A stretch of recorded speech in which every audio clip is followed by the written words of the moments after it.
ఏదో జీవన్ రెడ్డి ఎవరు అంటే మా నాయకుడు జీవన్ రెడ్డి పైన వారి పైన సోషల్ మీడియాలో చాలా దూరం ఆ సోషల్ మీడియా పెట్టినటువంటి పోస్టులు ఏవైతే ఉన్నారో తప్పకుండా వారు పట్టుకొని శిక్షించాలని కాంగ్రెస్ పార్టీ కోరుతుంది సార్. అదర్వైజ్ ఒకవేళ మీరు చట్టపరంగా చర్య తీసుకోపోతుంది సార్, దాని యొక్క పరిస్థితులు పరిణామాలు వేరే ఉంటాయి సార్. దయచేసి 100% గిట్టని వాళ్ళు జీవన్ రెడ్డి గారు అంటే గిట్టనటువంటి వారు చేసినటువంటి పని దయచేసి చట్టపరంగా మీరు చర్యలు తీసుకోవచ్చు. సందర్భంగా కాంగ్రెస్ పార్టీ జీవన్ రెడ్డి గారు ఆల్రెడీ ఢిల్లీలో ఉన్నారు సార్. అది అన్ని ఎవిడెన్స్ దానికి పెట్టాను అటాచ్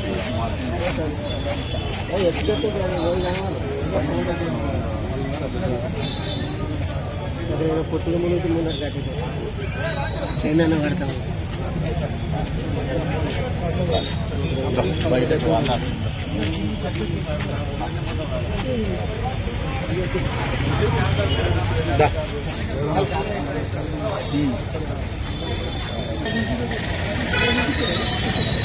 चलिए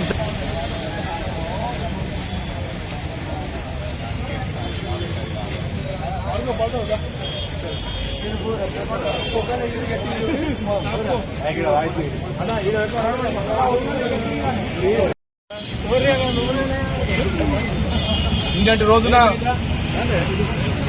గౌరవ మాజీ మంత్రివర్యులు అన్న జీవన్ రెడ్డి గారి పైన సోషల్ మీడియాలో ఒక పార్టీకి ప్రతిపక్ష పార్టీకి వత్తాసు పలికిన విధంగా గౌరవ ముఖ్యమంత్రి రేవంత్ రెడ్డి గారికి జీవన్ రెడ్డి గారికి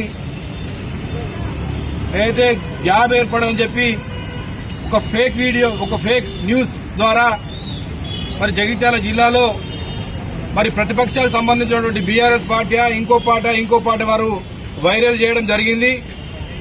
మరి ఈ సందర్భంగా జిల్లా కాంగ్రెస్ పార్టీ పక్షాన మేము తీవ్రంగా ఖండిస్తా ఉన్నాం. నిజంగా కూడా కాంగ్రెస్ పార్టీ యొక్క జెండానే ఊపిరిగా ఈ ప్రాంత ప్రజల ఆశాజ్యోతిగా అన్నా అంటే నేను ఉన్నానని చెప్పి అనునిత్యం ప్రజల్లో ఉన్నటువంటి నాయకుడు మరి జీవన్ రెడ్డి గారి మాట ఈ సందర్భంగా తెలియజేస్తా ఉన్నాను. ఒకే పార్టీ ఒకే జెండా ఇందిరాగాంధీ గారి ఆశయ సాధన కొరకై రాహుల్ గాంధీ గారి ప్రధానమంత్రి చేయడమే ధ్యేయంగా రేవంత్ రెడ్డి గారి నాయకత్వంలో కాంగ్రెస్ పార్టీ రాష్ట్రంలో బలోపేతం చేయడమే ధ్యేయంగా పనిచేస్తున్న నాయకుడు మరి జీవన్ రెడ్డి గారి మాట ఈ సందర్భంగా తెలియజేస్తా ఉన్నాను.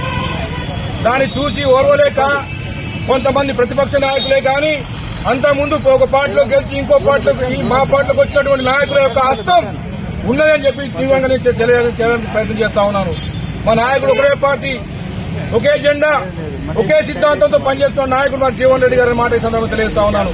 ఒక పార్టీలో గెలిచి ఇంకో పార్టీలో జాయిన్ అయ్యి అధికార పార్టీలో చేరి మరి ఈ ప్రాంతంలో ఉన్నటువంటి నాయకులు కార్యకర్తలు ఇబ్బంది పాలు చేసేటువంటి నాయకుడు కాదు మరి జీవన్ రెడ్డి గారు. అనుక్షణం ప్రజల మధ్య ఉండి ప్రజల సంక్షేమ ధ్యేయంగా పనిచేస్తున్న నాయకుడు జీవన్ రెడ్డి గారు. మరి ఈ సందర్భంగా కాంగ్రెస్ పార్టీ ఆధ్వర్యంలో గౌరవ సీఐ గారికి ఒక రిప్రజెంటేషన్ దరఖాస్తు ఇవ్వడం జరిగింది.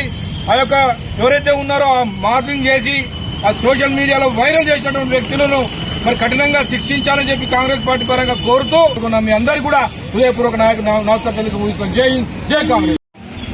జిల్లా కాంగ్రెస్ పార్టీ పక్షాన జీవన్ రెడ్డి గారి సూచన మేరకు అడ్లూరు లక్ష్మణ్ కుమార్ మంత్రి గారి సూచన మేరకు టౌన్ సిఐ గారికి కాంగ్రెస్ పార్టీ పక్షాన ఒక మెమరాండం దరఖాస్తు ఇవ్వడం జరిగింది. ఏంటంటే నిన్న సోషల్ మీడియాలో కానీ లేకపోతే పత్రికా ప్రకటన కానీ జీవన్ రెడ్డి గారి పైన అనుచిత వ్యాఖ్యలు ప్రదర్శించిన వారిపైన చర్య తీసుకోవాలని చెప్పి ఈరోజు టౌన్ లోపల దరఖాస్తు చేయడం జరిగింది. జీవన్ రెడ్డి గారంటే గత 40-45 సంవత్సరాల నుంచి మచ్చలేని నాయకుడు కాంగ్రెస్ పార్టీ లోపల ఉన్నాడని చెప్పి మనందరికీ జగిత్యాల కాదు తెలంగాణ యావత్ తెలంగాణ అందరికీ తెలుసు. కావున మచ్చలేని నాయకుడి మీద కానిపోని అభాండాలు వేయడము ఆయనకి మంచిది కాదు. ఇప్పుడు ఇంతకుముందు ఎవరైతే మాట్లాడుతున్నారో మీ చరిత్ర తెలుసుకొని చూడండి, మేము పేర్లు తీయడం మంచిది కాదు. మీరు ఆర్మూర్లో కానీ మీరు ఇతరత్ర కానీ ప్రభుత్వ స్థలాలను కబ్జా చేసుకొని ఆర్టీసీ స్థలాలను కబ్జా చేసుకొని ఎన్నో నాటకాలు చేస్తున్నారు, ఎన్నో అవినీతికి పాల్పడుతున్నారు మీరు. కానీ మా నాయకుడు అలాంటి కాదు. కాంగ్రెస్ కార్యకర్తలు కాపాడుకుంటూ జగిత్యాల నియోజకవర్గం మరియు తెలంగాణను కాపాడుకుంటూ కార్యకర్తలు బలం ప్రదర్శిస్తుంది. కాబట్టి వారిపైన కేసు నమోదు చేయాలని చెప్పి సీఐ గారికి దరఖాస్తు చేయడం జరిగింది. లోపల ఎక్స్ప్లెయిన్ చేయడానికి కూడా సీఐ గారు రమ్మంటారు.